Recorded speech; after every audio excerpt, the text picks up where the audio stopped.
में शांति धाम मिलेगा, बनेगा। माउंट आबू को आबू अब्बा का घर कहते हैं। और तो आबू अब्बा का बेहद घर कौन सा है? निराकारी घर कौन सा है? शांति धाम। शांति धाम। फिर साकारी घर कहाँ होगा? क्योंकि मुरली में तो बोला है तुम बच्चे परम धाम को भी इस धरती पर उतार लेंगे। तो इस धरती पर आबू अब्बा का घर कौन सा है? माउंट आबू। जो सूर्यवंशी बच्चे वहाँ जाएंगे हाँ जी, तपस्या के लिए, तो क्या उनको भी शरीर निर्वाह करने के लिए भोजन या वस्त्र की जरूरत पड़ेगी? जो बाप के कार्य में लग जाते हैं उनको पेट की चिंता नहीं रहती। चिंता की बात नहीं बाबा, चिंता भी नहीं रहती और वो दुनियावी धंधा करने की भी जरूरत नहीं रहती।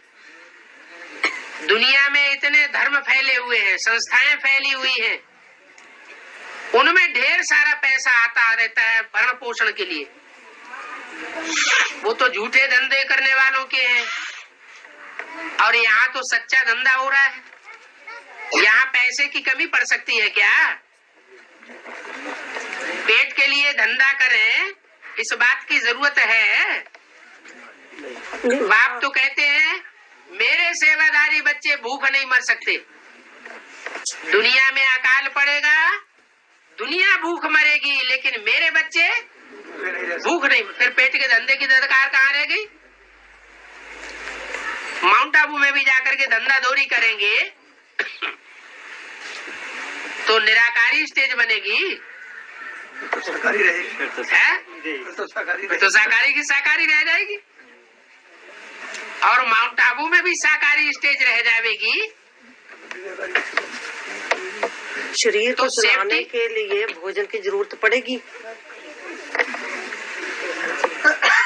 जो ब्राह्मण बच्चे हैं ईश्वरीय सेवा का मात्र धंधा करते हैं, कोई दूसरा धंधा नहीं करते हैं, उनका शरीर निर्वाह नहीं होता है।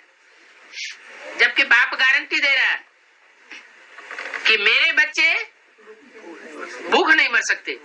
जब भूख ही नहीं मर सकते तो पेट का धंधा करने की क्या दरकार है? जिम्मेवारी है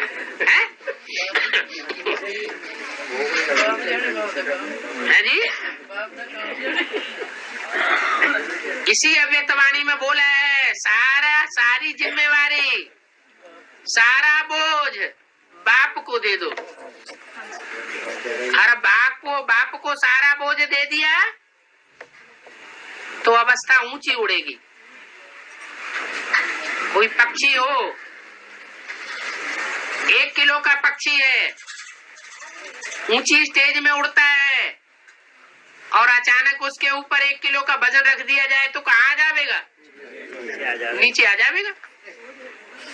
तो बाप बोझ लेने के लिए आए हुए हैं, तो क्यों अपने ऊपर बोझ रखना चाहिए? हाँ जी। और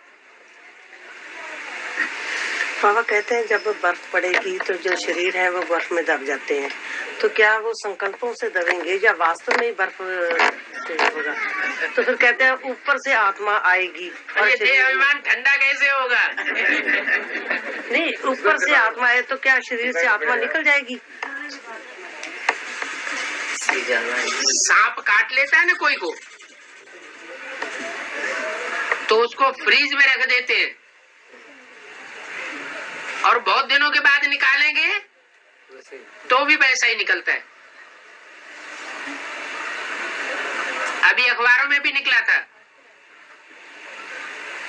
पहाड़ों की बर्फ में से कोई एक युगल जोड़ा निकला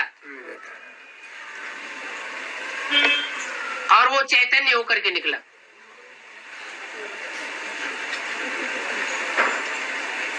तो बर्फ तो